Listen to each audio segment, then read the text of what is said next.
Hi, what's up? Hi, how are you? How you doing? I'm good. Fantastic. That was a nice event. Had a Looking great forward to time. many more. Absolutely. Yes. Thank you very much, guys. Support, Mama.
Because this afternoon I'm going to be able to teach you how to master not only your emotion, but how to be able to master your physiology and your state. Because so many of us are governed every single day by who we think we should be for the world. And we wear a mask, and we learned that from a young age when we were children. We were born, and when we were born, what did you have to do when you were a baby to get love? Nothing. You just pooped. You smiled with no teeth. You were bold. You were chubby. You had food all over your clothes, and people said you were the cutest thing alive. And then you started to grow up. And somewhere down the line, some of us got slapped on with an identity.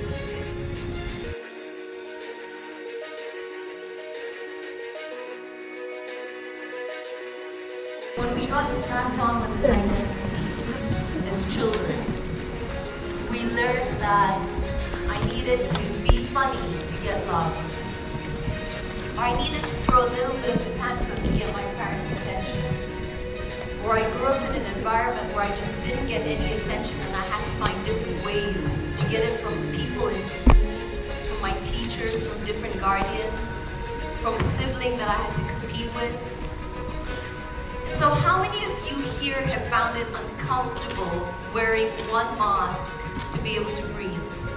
How many of you out there? Yes? But what if I told you that we've spent all our lives wearing masks given to us by different people as we grew up and we forgot to take them off? How many of you today would want to leave this auditorium and know that I can walk out of here with my own mask, having found my own identity and be true to who I am? How many of you would love that? Say yes! Yes! Now, we have a few rules. This is how the game's going to be played. I want you guys to play all in, because that's the only way you're going to be able to change the patterns that you have conditioned inside of your body.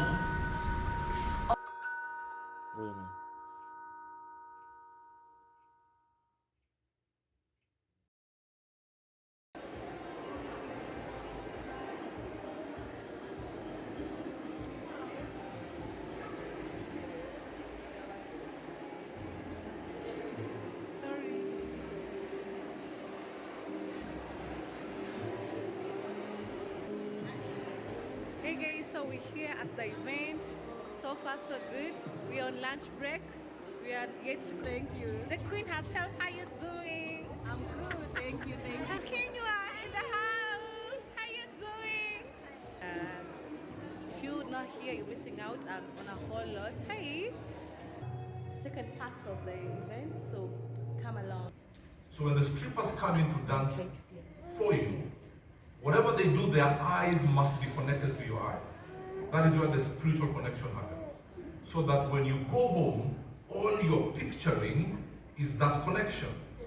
Yes, it doesn't matter what they do. Their eyes must always be on you. And I want to tell you guys, you may say you'll go for just a birthday, and with the boys or the girls, I kid you not, you will be captured. Because you leave that place saying, I will never come back here again. And trust me, you can't wait for tomorrow night. And those girls, by the way, are very clean, because every few minutes they go backstage, they clean themselves, you understand what I'm saying? And they know how to tease you. They remove the bra on one side, when they see 50 shillings, they take it back on. A strippers place is not for broke people. And I don't mean everybody is rich, because some of us went into debt because of strip clubs. So then when they remove and you see Caressa, you want to see Fondoli. So they want to, for them to remove everything, then you have to give more money. And then you're captured at that moment. And when you're captured, and I saw many women taking their husbands for birthday gifts. And you ladies, when you take your husband there, and then you start saying the devil is attacking your marriage. Because then your husband will want you to do the things the strippers were doing. Mm-hmm. And 4 children later, maybe your hips are lying already. So then you start trying to compete with demonic spirits. Because the anointing, for lack of a better word, in a strip club is very demonic. It's lustful. They bite their tongue, they lick their lips, and they make you feel as if you're the best thing since sliced bread. Next minute, Otieno comes in and is meant to feel the same thing. So when you leave, you want to go back tomorrow, you want to go into debt, you don't pay school fees for your children, maybe some people, because of that addiction. And then you start thinking about those things. And when you're not in the strip club, they will start making you thinking about pornography, masturbation. You understand what I'm saying? And then you go deep into a hole that only the power of God can remove you. Nothing else. Nothing else. Yeah. Only the Only the power power of God of can God. remove you. I will come and motivate you. You will not go to a strip club tomorrow. You will come out. You will go there motivated. Oh. Yes, to give more money. Exactly. Exactly. Please, I urge everybody, do not go. If you're a strip club owner, we are watching you. We are watching you.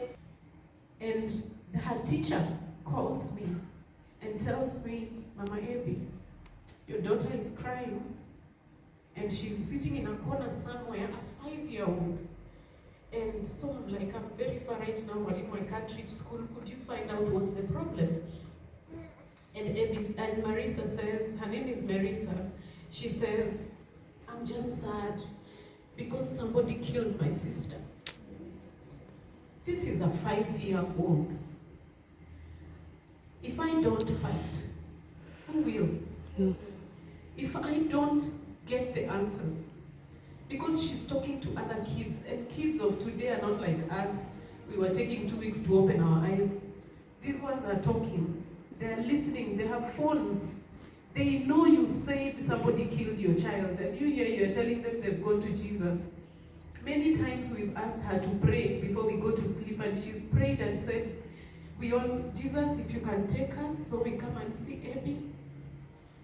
It is such a hard prayer to say amen to. My son is 15. He was 12 at the time. He's bubbly when he wants to. He's generally an introverted kid. But he will talk to you, he will play, he will do all manner of things. Mention the system. He coils up. He doesn't want to talk, his demeanor changes. He's sad, he sinks into some place that is so hard for me to pull him out. The people who committed these atrocities are still walking scot-free. Still earning salaries in this country.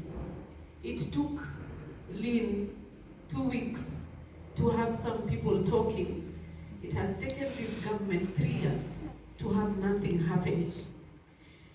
You might think you're isolated out there. It hasn't hit your door. But trust me, it's coming.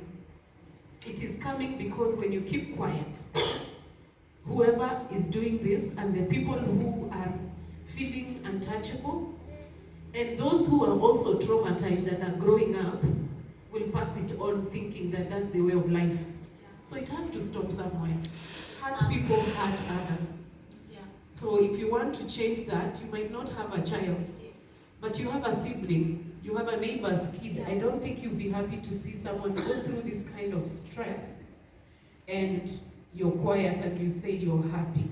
COVID taught us better.